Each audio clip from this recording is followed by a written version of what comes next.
آمنوا بالله ورسوله والكتاب الذي نزل على رسوله والكتاب الذي أنزل من قبل ومن يكفر بالله وملائكته وكتبه ورسله واليوم الآخر فقد ضل ضلالا بعيدا.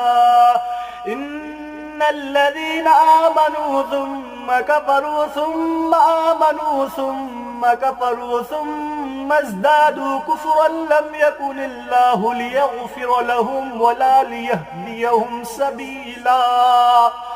بشر المنافقين بأن لهم عذابا أليما. الذين يتخذون الكافرين أولياء من دون المؤمنين أيبتغون